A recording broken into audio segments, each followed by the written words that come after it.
ஏற்கனவே RSS சார்ந்த auditor ஒருத்தர், ஒரு முன்னாள் மேயர் ஒருத்தர் எல்லாம் வந்து இதுக்கிடையில வந்து ஒரு லாபி பண்ணிட்டு இருக்காங்க. இது எல்லாமே இதை நோக்கி தான். இப்ப எதை நோக்கி போறாங்கன்னா இறுதியாக பார்க்க முடியுது என்றால், எடப்பாடியை முதல்வர் வேட்பாளராக நிறுத்த வேண்டாம் என்கிற இடத்தை நகர்றாங்க நான் பாக்குறேன். இப்ப இதே முன்னாள் பாஜக தலைவர் வந்து சட்டுப்புட்டுன்னு கட்சி ஆரம்பிச்சிடுவாரா அல்லது பாஜகவை எதிர்த்து வெளியே போவாரா என்பதெல்லாம் ஒரு சந்தேகமான கேள்விதான்.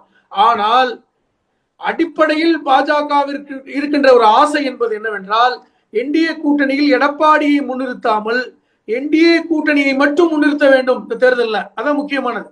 அப்ப அதை நிறுத்தி நாளைக்கு எந்த எண்ணிக்கையில் யார் அதிகமான வாக்குகளை வாங்குகிறார்களோ, சீட்டுகளை பிடிக்கிறார்களோ அவர்களுடைய கட்சி தான் முதல்வர் வேட்பாளராக போகணுங்கிறது அவர்கள் ஆசை. அதன் அடிப்படையில் அவர் என்ன நினைக்கிறாங்கன்னா, அதிமுகவை விட பாஜகவை சார்ந்த எம்எல்ஏக்கள் அதிகமாக இருப்பார்கள் என்கிற எண்ணம் அவர்களுக்கு இருக்கிறது.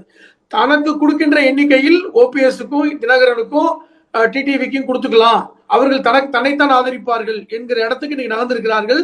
இந்த பேச்சுவார்த்தை, இந்த சந்திப்பு எல்லாமே எடப்பாடியை முதல்வர் வேட்பாளராக அறிவிப்பதை தவிர்ப்பதற்கு தான்.